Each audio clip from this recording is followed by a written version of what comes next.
Hello बच्चों, आज हम डिस्कस करेंगे separation of components from mixture के बारे में। अभी तक हमने मिक्सचर्स के बारे में पढ़ा था कि मिक्सचर कंपोनेंट से मिलकर बना होता है, तो होमोजेनियस भी हो सकता है, हेटेरोजेनियस भी हो सकता है। अब हम बात करेंगे कि उन कंपोनेंट्स को अलग अलग कैसे किया जाए। उसके लिए डिफरेंट मेथड यूज किए जा सकते हैं। उसमें जो सबसे पहला डिस्कस करेंगे है वो है इवोपरेशन। इसमें हम वेपर में बदल के हमारे एक कंपोनेंट को वेपर में बदल के दूसरे कंपोनेंट को क्या करते हैं, अलग करते हैं। इसमें हम एक बर्नर के जरिए हीट सप्लाई करते हैं और एक बीकर के अंदर जो हमारा लिक्विड है जिसके अंदर कुछ सॉलिड डिसॉल्व है, तो क्या होगा कि लिक्विड पोर्शन जो है वो हमारा वेपर में कन्वर्ट होगा और जो लेफ्ट रेसिड्यू होगा वो हमारा किसका होगा, सॉलिड का होगा। इस तरह से लिक्विड हमारा वेपर में कन्वर्ट हो गया और सॉलिड हमारा लेफ्ट रह गया। इस तरह से हम लिक्विड और सॉलिड दोनों को क्या करते हैं, अलग।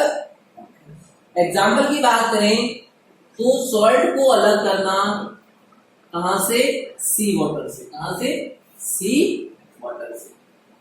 समुद्र के पानी से हम क्या करते हैं, इसको इवोपरेट किया जाता है जिससे वाटर जो है वो किसमें कन्वर्ट हो जाता है, वेपर में, और पीछे जो रेसिड्यू शेष रहता है वो हमारा कौन सा रहता है, सॉल्ट का रहता है। लेकिन इसमें एक कंडीशन है कि जो हम लिक्विड और सॉलिड की बात कर रहे हैं, लिक्विड तो हमारा सॉल्यूशन के फॉर्म में और सॉलिड इसके अंदर डिसॉल्व है, तो इसमें लिक्विड जो होगा वो हमारा इजीली वेपोराइज हो जाना चाहिए। क्या होना चाहिए, इजीली वेपोराइज हो जाना चाहिए, जबकि सॉलिड आसानी से वेपर में कन्वर्ट नहीं होना चाहिए, क्योंकि अगर दोनों इजीली वेपर में कन्वर्ट हो जाएंगे तो हम दोनों को अलग नहीं कर पाएंगे।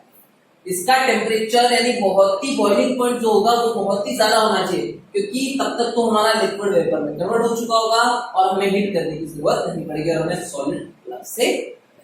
इस तरह से इवोपरेशन मेथड के जरिए हम वेपर में कन्वर्ट करके कंपोनेंट को अलग कर सकते हैं। दूसरा जो मेथड है वो है हमारा सेंट्रीफ्यूगेशन। कौन सा है, सेंट्रीफ्यूगेशन।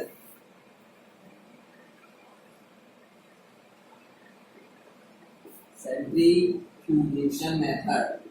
अब इस मेथड में क्या किया जाता है, ये भी हमारा मिक्सचर जो है किससे बना होगा, सॉलिड एंड लिक्विड से। किससे बना होगा, सॉलिड एंड। उसमें डिसॉल्वर की बात की थी, लेकिन यहाँ पर डिसॉल्व नहीं होगा। ये जो सॉलिड होगा बहुत ही टीनी पार्टिकल्स के रूप में, बहुत ही छोटे पार्टिकल्स के रूप में सॉल्यूशन के अंदर या लिक्विड के अंदर प्रेजेंट।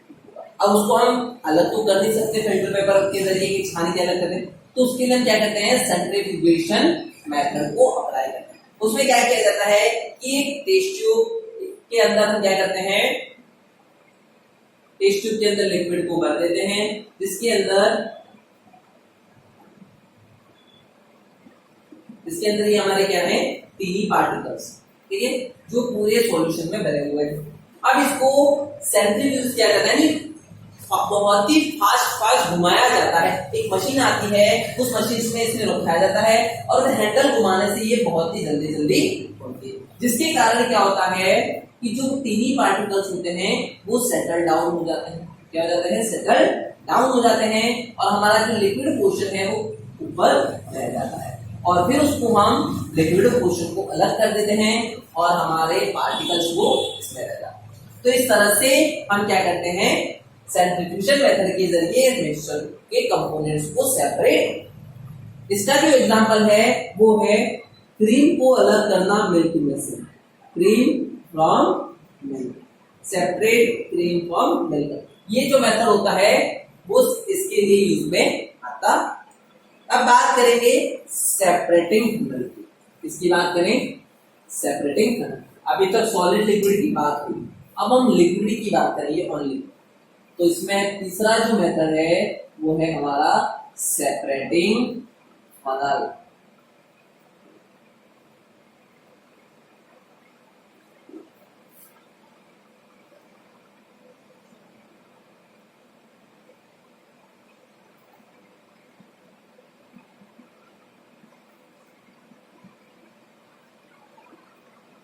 इस टाइप की एक फनल रहती है। अब इसमें किया क्या जाता है कि कॉर्क है, ढक्कन, ठीक है, ये मैंने बंद कर रखा है अभी तो एक्चुअल में।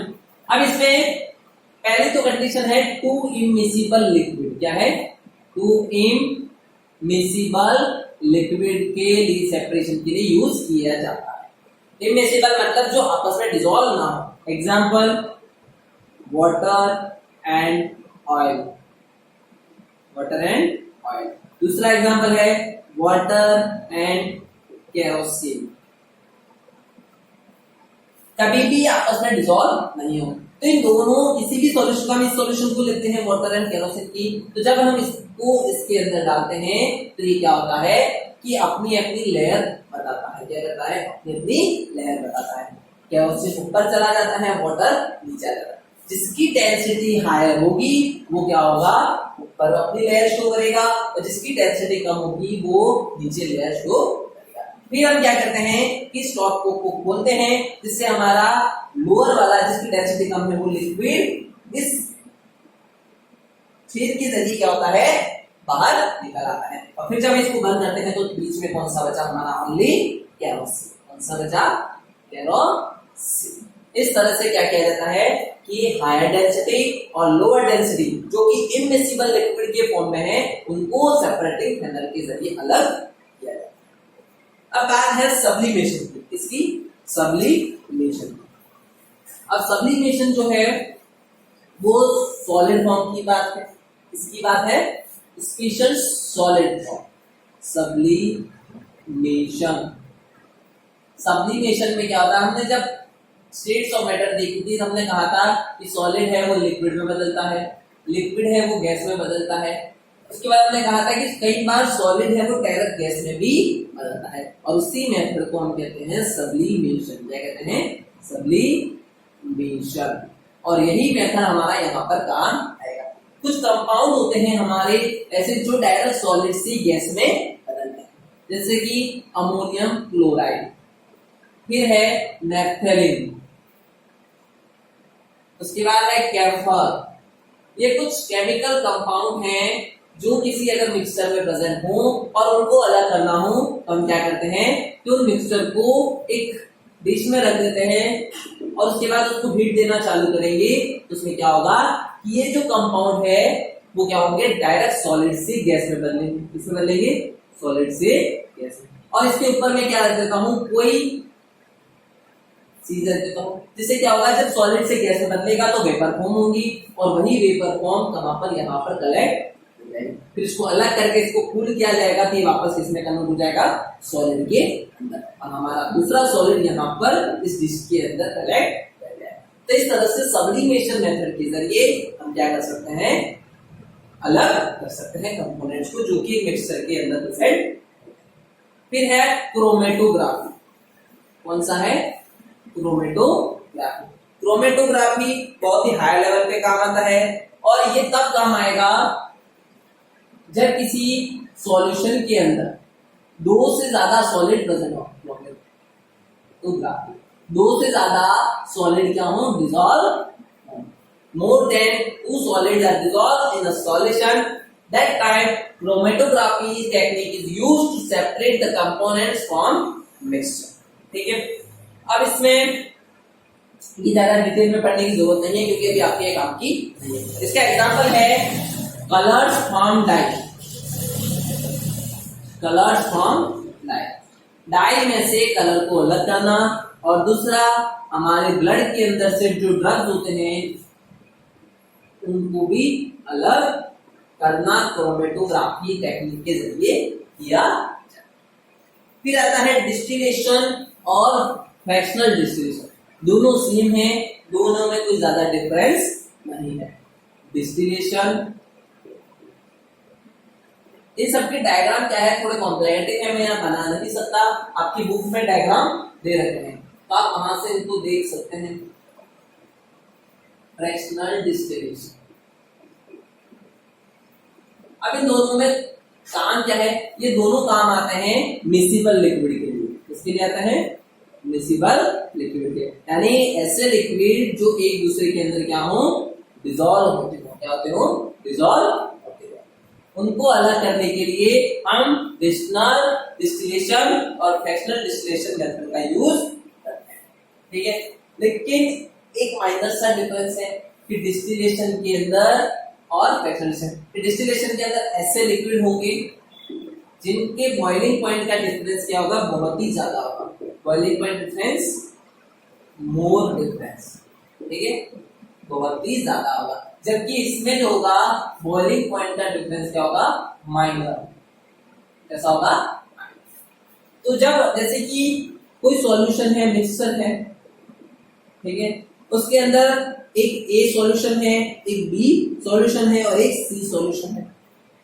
इसका बॉइलिंग पॉइंट है, मतलब ये वेपर में कब कन्वर्ट होगा, जब उसको 50 डिग्री सेल्सियस टेम्परेचर मिलेगा, ठीक है। उसके बाद बी है वो 70 डिग्री सेल्सियस वाला है और सी है वो मेरा 40 डिग्री सेल्सियस वाला है। यहाँ पर देख सकते हैं कि इनके बीच का जो गैप है वो बहुत ही ज्यादा है, इनके बीच का 20, इनके बीच का 30। तो आसानी से ऑब्जर्व कर सकते हैं कि क्योंकि तुरंत ही तो 50 से 70 पहुंच नहीं जाएगा, टाइम लगेगा 51 और 52, तो हम आसानी से ऑब्जर्व करवाएंगे कौन 50 पे पेपर में बदला, कौन 70 पे बदला और कौन 40 पे बदला। लेकिन वही यहाँ बात करें तो यहाँ पर भी वही मिक्सचर है, 3 ए, बी और सी, लेकिन यहाँ पर जो बॉइलिंग पॉइंट है उनका डिफरेंस जो है बहुत ही माइनर सा है। जैसे कि ए का है 50 डिग्री सेल्सियस, तो बी का हो जाएगा 49 डिग्री सेल्सियस और सी का हो जाएगा 49.9 डिग्री सेल्सियस या 48 डिग्री ले लो। अब यहाँ देख सकते हो कि माइनर सा डिफरेंस आ रहा है एक, और इतना तो हम थोड़ा सा टेम्परेचर देने पे भी बढ़ जाता है। तो हम यहाँ पर आइडेंटिफाई नहीं कर पाते कि कौन पहले वेपर में बदला और कौन बाद में बदला। इसलिए हम जिस टेक्निक का यूज करते हैं वो क्या है, फ्रैक्शनल डिस्टिलेशन। कौन सा है, फ्रैक्शनल डिस्टिलेशन। अगर एग्जाम में आए तो दोनों मेथड सेम है, पर इसमें बॉइलिंग पॉइंट का डिफरेंस माइनर रहेगा, इसमें मेजर रहेगा, यानी ज्यादा। और लास्ट जो टेक्निक है, मेथड है, वो है क्रिस्टलाइजेशन मेथड। क्या है, क्रिस्टलाइजेशन मेथड। क्रिस्टलाइजेशन मेथड वो टेक्निक है जिसके जरिए हम सॉलिड को प्योर फॉर्म में, क्रिस्टल फॉर्म में क्या कर सकते हैं, ऑब्टेन कर सकते हैं। Crystallisation, crystallisation. इसका एग्जांपल है हमारा कॉमन साल्ट। क्या है, common salt from sea water. जब सी वाटर से सॉल्ट ऑब्टेन किया जाता है तो वो पाउडर फॉर्म में होता है, लेकिन हमारे घरों में जो यूज होता है वो किस फॉर्म में होता है, क्रिस्टल की फॉर्म में। किस फॉर्म में होता है, क्रिस्टल की फॉर्म में। तो जब कॉमन साल्ट फॉर्मेशन किया जाता है तो क्रिस्टलाइजेशन मेथड से किया जाता है। वहीं अगर हम बात करें कि शुगर सॉल्यूशन की, शुगर पानी में डिसॉल्व है, शुगर सॉल्यूशन, तो अगर उसको अलग करना है तो हमें कौन सा मेथड करना होगा, क्रिस्टलाइजेशन मेथड, क्योंकि शुगर भी किस फॉर्म में होता है, क्रिस्टल की। तो ये कुछ डिफरेंट टेक्निक्स थी जिसके जरिए हम कंपोनेंट्स को क्या कर सकते हैं, मिक्सर में से अलग कर सकते हैं। पहली हमारी कौन सी थी, इवोपरेशन, दूसरी थी सेंट्रिफिकेशन, तीसरा था हमारा कौन सा, distillation, fractional distillation, crystallisation method, chromatography और सब्लिमेशन। आज के लिए बस इतना ही। कल आप इसको पढ़िए, कहीं अगर प्रॉब्लम आती है तो मुझे कमेंट करके जरूर बताएं। Thank you.